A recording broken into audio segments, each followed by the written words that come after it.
Welcome to My Take podcast. Here you get to see the world through the lens of Gen Z who challenge societal norms and explore the why behind it all, whether it's hot takes or heartfelt discussions. Join me for laughs and insights with a side of sass. I'm Othoni and this is My Take. Hello, beautiful and handsome people. Welcome back to another episode of My Take podcast. I'm your host, Mothoni. So today, guys, I'm joined on set by a very, very, very beautiful girl. Yeah. And I'll let her introduce herself. Yeah, tell us everything about you. Oh my goodness. Hi. Hi, Mudhonis. Hi, Bosibori. I'm so honored and glad to be here today. So my name is Bosibori. I know I'm a guest, of course, I haven't been on here. And again, I'm so glad to be here. Something about me, as you can tell, I'm a fun girly.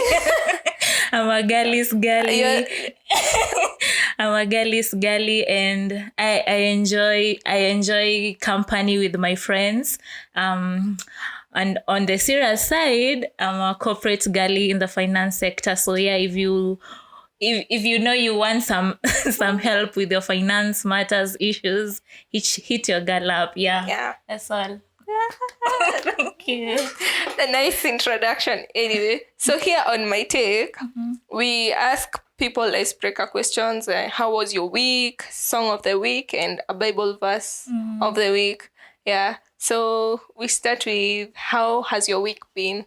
How has my week been? What's something that you learned during the week or something that stood out in between the week? Oh, all right. I think I've had quite heavy week, I'd say. For one, I wasn't feeling well, which is quite sad. It's not good. It's not good to be, unwell anyway. Yeah. At the same time, I think I've dealt with so much family issues. I'm going to be honest. You're being honest on here, right? Yeah. I've dealt with a lot of family issues this week, and it's taken a lot of toll, quite a toll on me during this week. Anyway, I'm here now, and I'm glad when when a friend of Mudhani invited me here, I was like, this is a good opportunity for me to get out there. And yeah, I'm so glad that I'm out of the house and I can get to feel better. Yeah. Yay! Sorry about the tough week. For me, my week has been interesting. I think I'm getting used to work. I recently started working. And yeah, I think so many exciting things. I feel like I learn every week. Every week I learn because it's a new space that I'm in. I also got to have I'm a therapist. So so I got to have a client, and I think having a client for me is one of the most important things too, just to help them grow in their own way. Yeah, I think that's one of the things that stood out. Also, this week I had gone to Karura with my girls, and it was really fun. I think I had an off day, and we just went to Karura, we walked 13 kilometers, and it was absolutely fun. It's always fun to have girls around. Period. It's always fun to have girls around. Anyway, song of the week. Okay, my song of the week, I think this song, SMA by Nasty C and Rolin. I think he's called that, eh? Yeah, that was my song choice for the week. For me, my song of the week was Die With A Smile by Bruno Mars and Lady Gaga. Okay, go. And what's your Bible verse for the week? My Bible verse for the week would be Isaiah chapter 60, verse 22, which says, I have to say it. What says? You can just say. What does it say? You can just highlight for us what it says. Okay, just a summary. Paraphrasing it says that I, the Lord, will make it happen at the right time. And so in my life right now, I feel like I'm in that point of life where I've left everything unto God's hands. So yeah, in the right time, God shall make it happen. Yeah. Yeah. And for me, my Bible verse of the week is Psalms 23 verse 6. I had it in a snippet that David said, the goodness of the Lord will follow me all the days of my life. And that person who was speaking, I think it was a TikTok, they were saying, we usually focus on the negative of life, but David said, the goodness of the Lord will follow me all the days of my life. And for me, that's what I am affirming myself, that the goodness of the Lord will follow me all the days of my life, despite whatever is happening. Yeah, the goodness of the Lord will follow me all the days of my life. Period. So let's get into the topic of the day. The topic of the day is things we've learned from our upbringing as Gen Z and things we'd change as Gen Z parents. So Okay. Bosibori, Yes. are you ready? Yeah. So can you take us through the way you were brought up? Yeah. Okay. I was brought up, to begin with my childhood, I was brought up back in my hometown.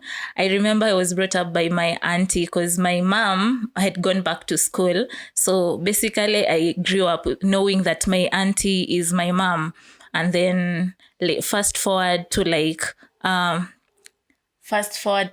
class, I think to my class 2, after I transitioned from now, when I came from my hometown to Nairobi, I literally came direct to boarding school, and I went to boarding school in Nakuru. Class 2. Yeah, in class 2.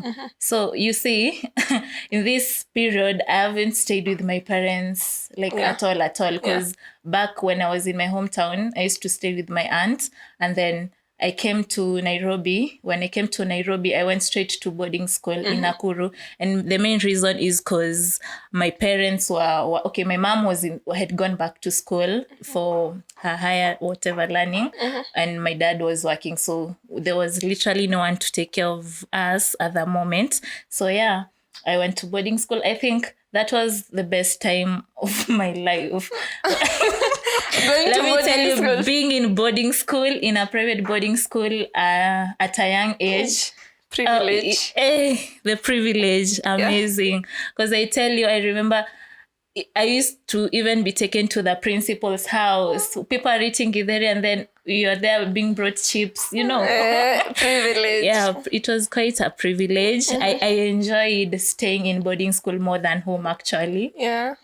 Because, hey, guys, my parents, or rather to be specific, my dad, if you know him, he's a very strict dad, especially when it comes to education. I tell him so.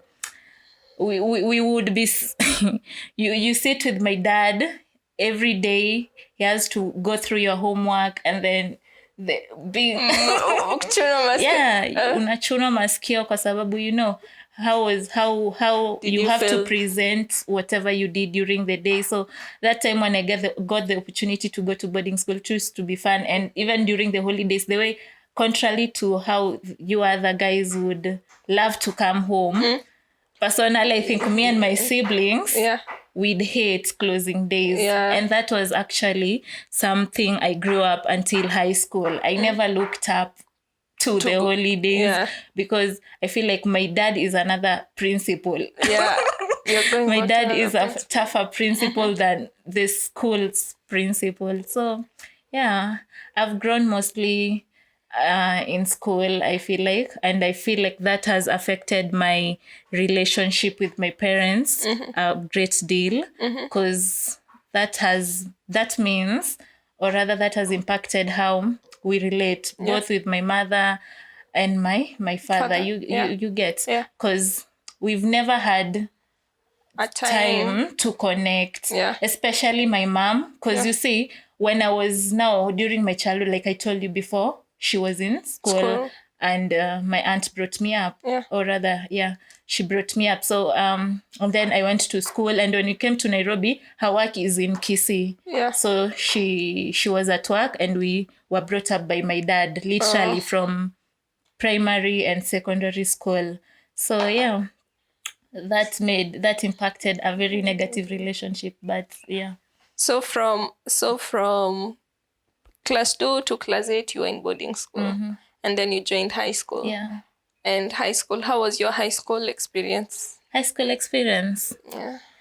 Fun fact, guys, we were in the same school with Bosibori. When I was in Form 1, she was in Form 4. Yeah, and she used to be like my small sister because, again, her sister was my desk mate. So, hey, you're a baby, and here you are. Oh, my goodness. Anyway, my high school experience, what would I say? The transition between being given privilege to high school. I feel like high school, like any other person out there that has gone to a public high school would say, public high schools are the absolute ghetto. I mean, because of the food, teachers, students themselves. Oh my God. Hey, my goodness. And then I think I was a prefect or rather in the student council from like, I think Form 3.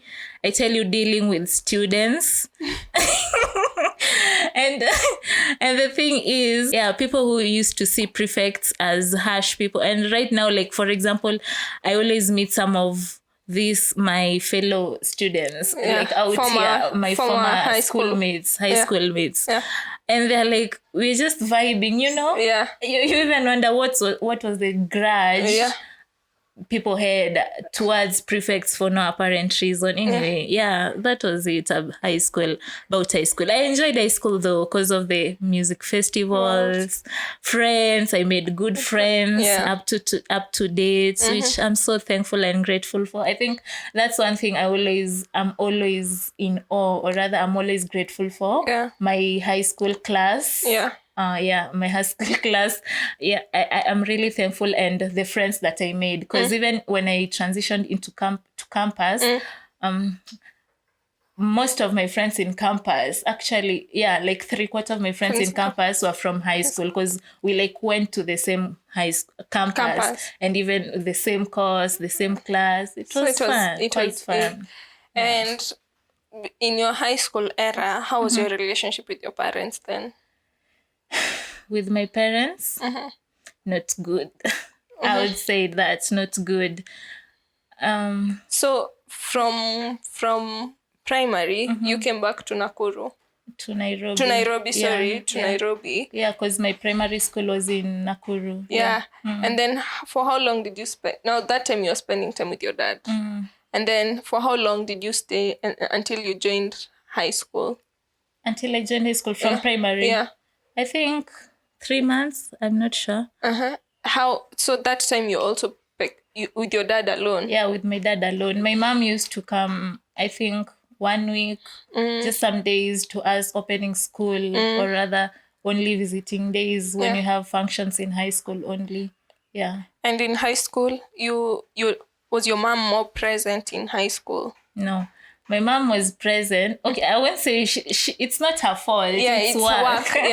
It's work. But at the same time, my mom, the time that she became present was after I finished high school, and my grandmother was sick, and then she had to take a leave from work so that she could take care of my grandmother. So that's the time, I think, for a year. That's the longest time I've ever got to stay with my mom. And during high school, who would come for like your visiting days? My dad. Your dad? Yeah. So will you say you have a stronger relationship with your dad? No. Because, guys, my dad is a Simba. I don't know how to describe his personality for you guys to get it.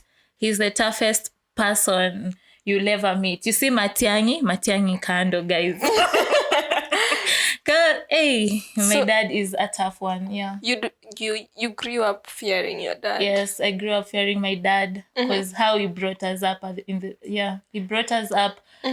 He enters the room, like right now, he comes in here. We all get up. Unawezi kuwa na yeye hapo mnakaa hivi na yeye. No.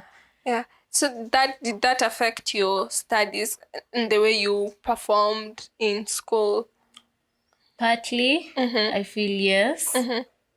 Because I feel like with that tough upbringing, suggests that, okay, for me, I always felt like you grow up becoming rebellious. Yeah. well, let's say rebellious, because it's like nakusomea wewe. Yeah. I'm not okay, we're talking about the education part. Yeah. So it's like I'm reading for my father instead of reading for myself. Like, of course, through the upbringing that he has given me, or rather what I've learned from him, education is important. I need to study, I need to score good grades, but at the same time it's like, give me a break, you know? Give me a break, because at the end of the day, it's myself. It's not about you. So when you make me take over your reading styles, everything, basically you want to control me maximum to the maximum, you just become rebellious. You're not living authentically, and that's how you become rebellious, because you want to live in your own way and become authentic in your own way. But disclaimer, I'm not rebellious. And that's not being rebellious, and that's what I'm saying. You are not, I wouldn't say that's being rebellious. You just wanted to live authentically without having to follow what you've been shown. You wanted to bloom in my own way. Because let me give you an example so that you can get the picture of what I'm trying to say. For example, during school holidays, you get tumefunga shule, right? You expect to come home and rest. Guys, my dad, when he's the one who has come for me, like from school, no idling, you have to get a book. You have to get a book. So, you know, you have to get a book and start reading. If we've closed school, for example, during the long holidays, December, he will even make you read a newspaper, a storybook, unnecessary thing. So it's like reading 24/7. He'd wake us up at 3 to read. You know how they say back in how they grew up, at you unaeka mguu kwa maji beseni. That's what we used to be. That's what you used to do. Yeah, we used to do that. It worked.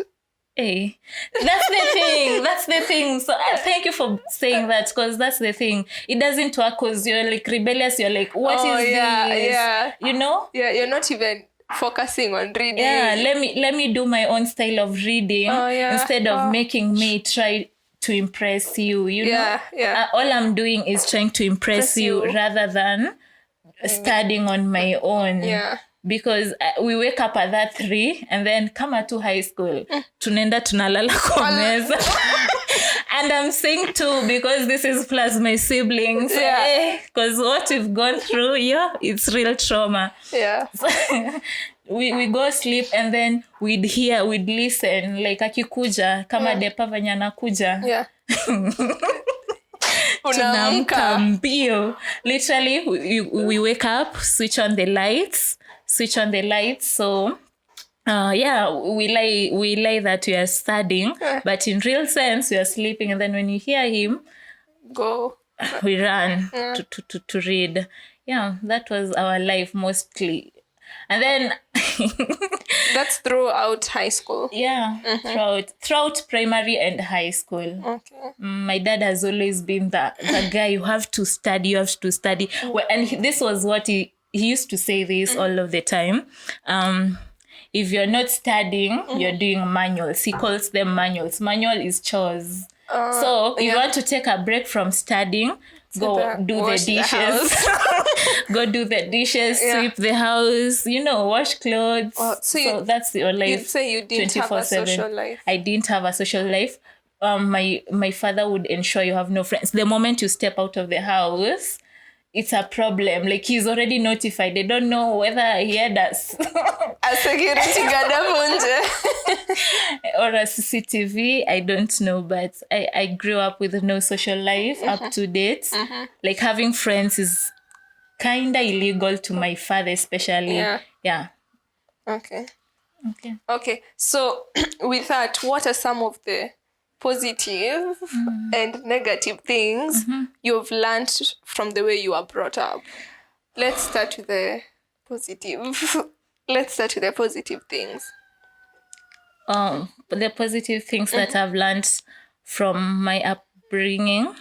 And before we go there, And your uni life, did you feel like uni was your scapegoat? Yeah.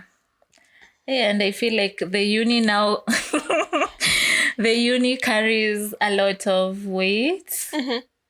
Because, uni is where you're expected to be free and all. And one thing my dad made sure was that I went to a campus that was near home such that I can commute back home. So I'd lie. I'd make that confession on here. Yeah, I would lie a lot. Like classes, for example, classes that maybe my classes are beginning at 2. Yeah. I'd say my classes begin at 7. Yeah, at 7 a.m. 7 a.m. and end at 7 p.m. so that I have that free time to myself. And sometimes it's quite overwhelming because, sometimes all your friends are occupied. Yeah. They have their own businesses. They are going back to their homes, which are their safe. My home is not a safe place. Yeah. A safe place where I'd say that I'm free now. Let me go home and just relax. Because if you go home, it's another thing. So I will just lie. Basically, most of my uni life was lying. Yeah. Shout out to the friends who accommodate us in their houses. I tell you. Yeah. Yeah. So that's how I survived through. And it wasn't a nice thing. I feel like that really affects me even right now. Yeah. Because I feel like I made bad decisions because of that, you know? Because I don't have nowhere to go. And so I'm like, whatever is convenient for me, as long as it's not going back home, let me be out there. Yeah. And I don't like I don't regret. It's part of the uni life, but at the same time, you wish it could have been better. Yeah, I wish I would have had the chance to just let me go back home, or rather let me go to my place. Yeah. I also think I relate to that so much. Yeah, but that's another story for different. I think for me, by the way, my upbringing, I can't remember.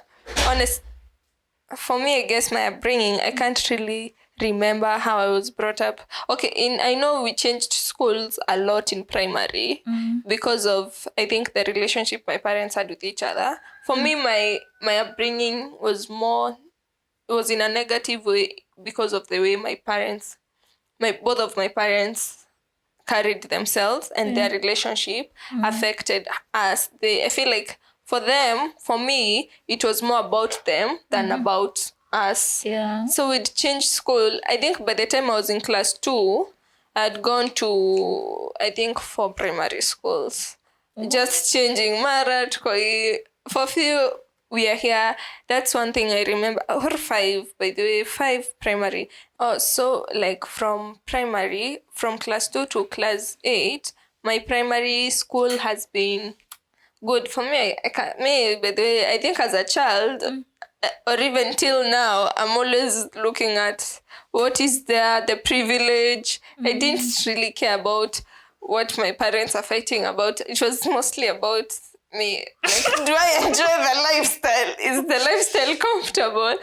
Like, I don't like that food the way it was. I was just a girl since I was a child. But I think now from high school, I didn't know, by the way, something that I didn't know, I wasn't aware that the surrounding is affecting me even as a child. Yeah. I think for me that was an escape because I was being avoidant from a young age. I didn't want to get involved with what is happening at home, what is not happening, whatever negative things are there. I didn't get affected then. Even in high school, it was more about, for me, it was never about the studies, by the way. In high school, I was just perambulating life, funky. Am I in St. John? That's where the cool kids are. Like, it was more about keeping up with the status quo instead of focusing on studying. Yeah, because I don't know, I think that's exactly why even my parents, even them, they wanted to maintain a status quo. So from me seeing that, even me, I wanted to maintain that. But now in uni, or rather after high school, from 4, that's when I started realizing, oh my God. So this whole time, the way my environment has been affecting me. And that's now for me in uni, that's when I've been like, usually like I have a class from 7, it's ending at this time, I have my friends' keys, I can go and stay upstairs in the morning. Like, I mean, it's been crazy, but I think we'll get into that on another day. So what are some of the negative and positive things you've learned from your upbringing? Let's start with the positive. Starting with the positive, I think being brought up with the kind of life that I was brought up in is kind of difficult to identify the positives, like really difficult. But of course, I'd give my parents the credit for taking, or rather making sure that I went through schools, or rather my studies, my education. Yeah, that's something I'm so grateful for, because I feel like without the push, it could be like, now for me, I think I wasn't pushed as much, and then when I was pushed, it was already too late for me to start caring.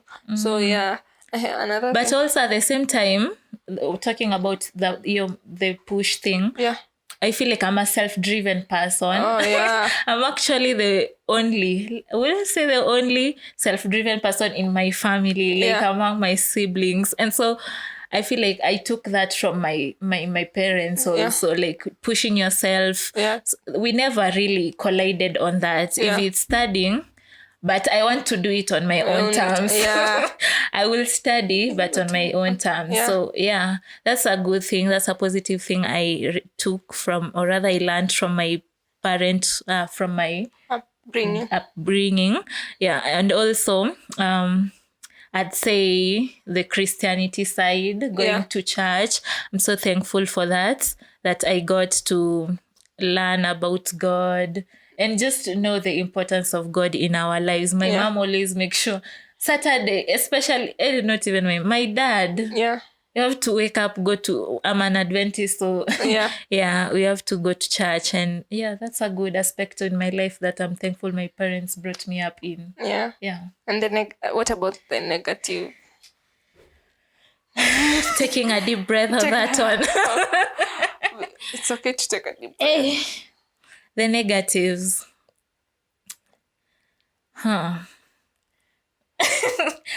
Okay. For the negative part, I was brought up, or rather my family environment has always been a really toxic one. And I mean toxic in terms of the relationship between literally everyone. My parents themselves, the relationship between them and us, as the relationship between us as children, like among us siblings, was quite hectic, I'd say. Like it was a toxic environment.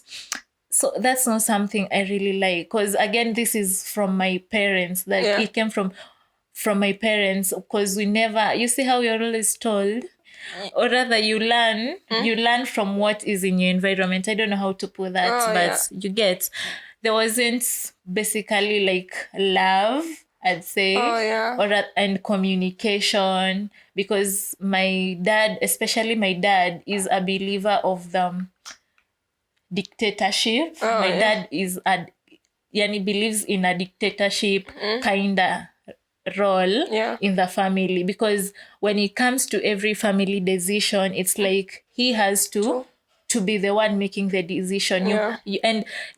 Fine, that is okay, but what I always say about that, fine, you want to be the one to say everything, but at the same time involve the other members of the family. Involve your partner, that is now your wife, my mom.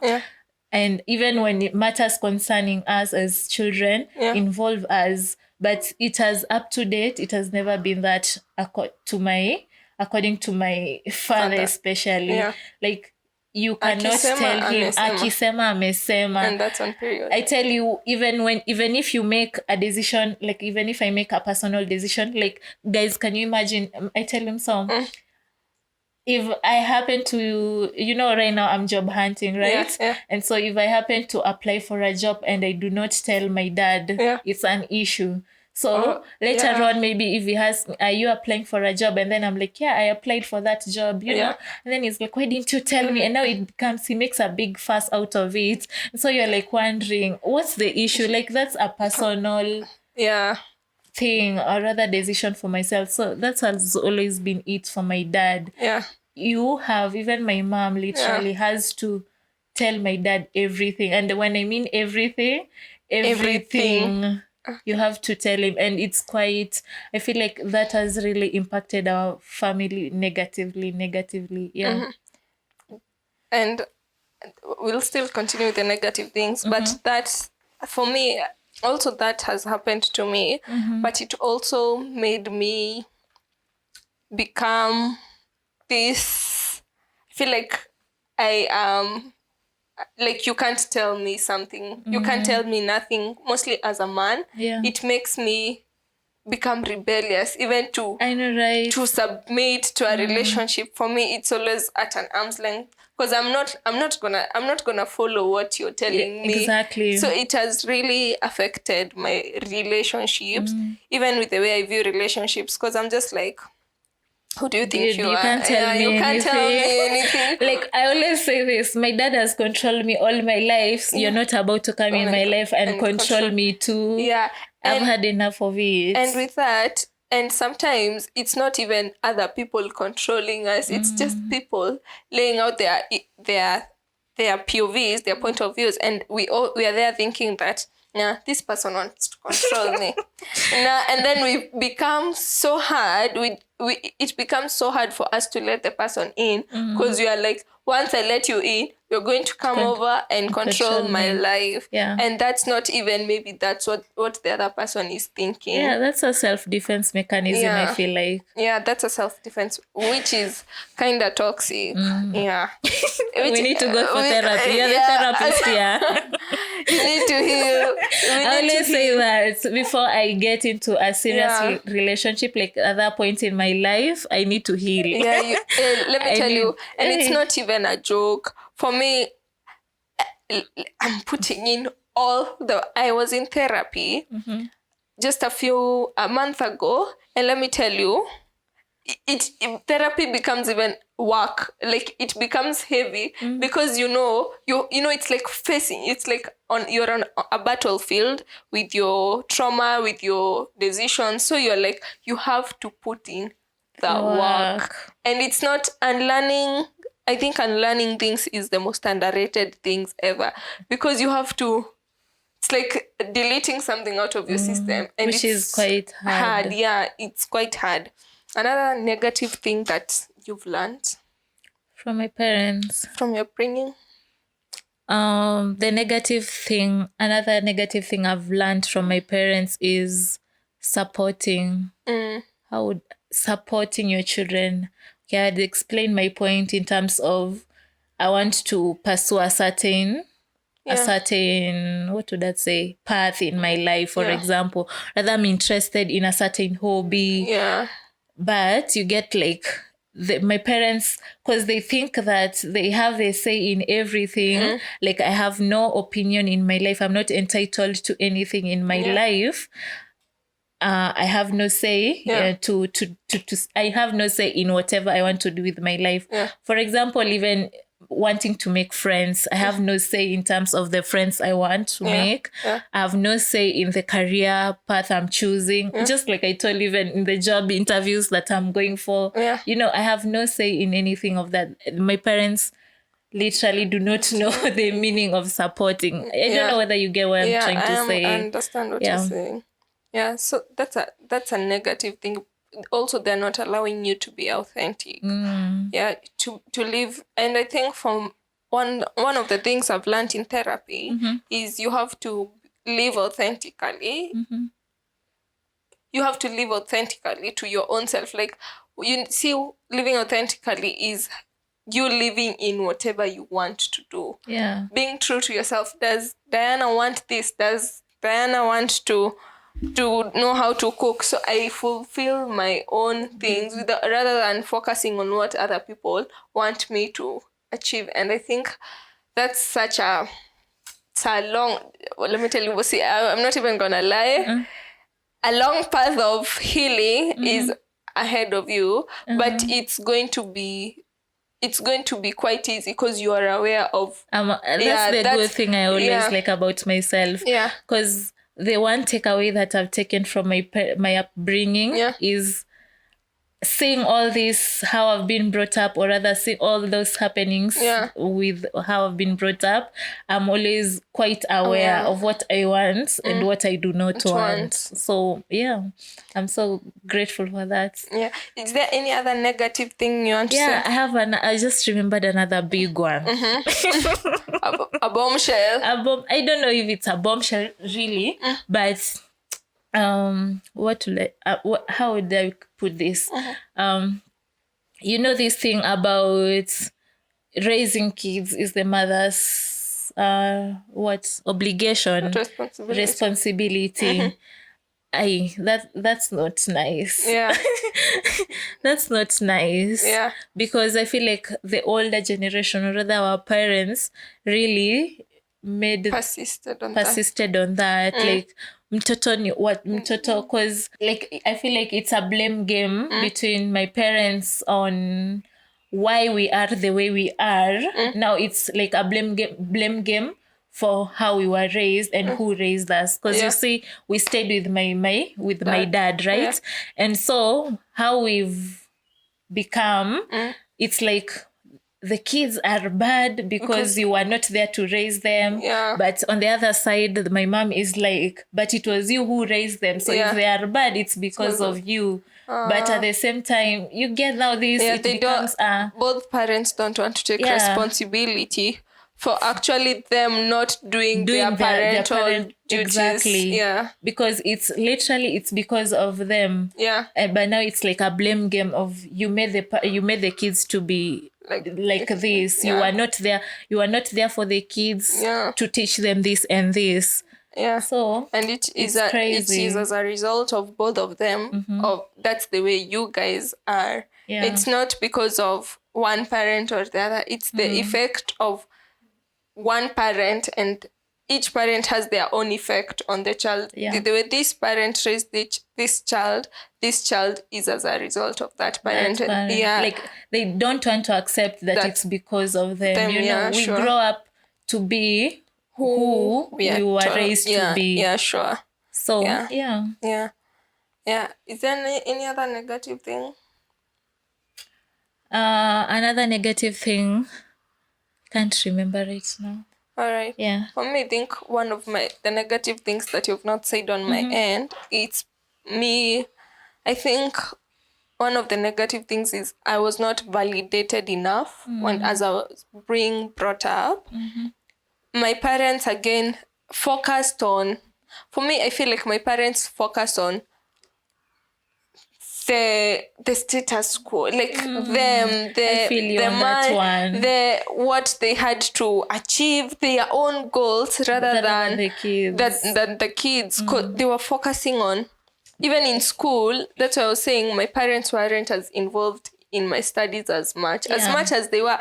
My dad started being involved when I was in high school, Form 3, when I was almost doing my Form 4. And then he'd come to school and kelelesha me and tell me, if you fail again, you're going to repeat. Now, it started as a threat. Instead of, you didn't bring me up knowing that this is what I'm supposed to do. And, you know, now it's about the threat. It's not even about, no, if you do this, this is what. No, it's about now the fear. I have so much fear and I wasn't affirmed and validated. Now, for me, that has really, really manifested in my adulthood, because it makes me want to go to places and people please so that I can be validated by people. I feel you on that one. Yeah, because I also experienced the same. Yeah, your parents didn't focus on you while growing up.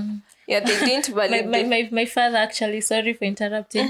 My father always says, like, literally according to my father, it's impressing other people out there rather than us as the kids, Yeah. you know? Like literally my dad can help even take someone out there to school, but you are wasting his money by going to school. Yeah. We have always been reminded that our education, or rather us being brought up by my parents, is a privilege, not a right. I don't know why that thing makes me really angry. Because what do you mean I'm a privilege, not a right? Like it's not my right for me to go to school. You paying for me school fees is a privilege. Like up to date, anything, like even the food. It's like they're doing you a favor. Even the food, it's like this is a privilege. Like that's one thing has affected me so much. And I feel like even for all my siblings, we've always been reminded that constantly whenever they pay the school fees, you know, this is a privilege, this is not a right. Any food that we're eating, even the littlest amount of thing you'd think of mudhoni, it's a privilege, not a right. But when they go outside there, you know, niko na pesa, shika. I feel like that can really manifest also in your in your adult life, because you feel like you don't deserve. You're not worthy, you're not deserving of this. Okay, so this person is doing for me this because as a favor. You don't feel like it's genuine. It's genuinely coming from them. For me, I think I've also experienced that. I'm always like, maybe this person is just doing me a favor. Maybe they don't genuinely mean that. And then it makes me have insecurities. And they expect something back from me. Literally that was... Oh, God. Because let me tell you, like, for example, the chores, or rather, okay, my father, for example, has run some businesses, and he uses as his, you know, as his laborers. And then hata ukimwitisha hata payment, you know, we are struggling. We are comrades. And then when you even want a small reward, or not even a reward, just maybe even buy for me a soda, you know, and then it's like sina kupeleka shule, like you know, it's always like that, sina kupeleka shule, like. Until my parents, like you get, I feel like I'm so angry. I'm always so angry for that, because do I not deserve anything? Why does it have to be because you're doing this for me? I'm your child. You brought me into this world. What do you mean?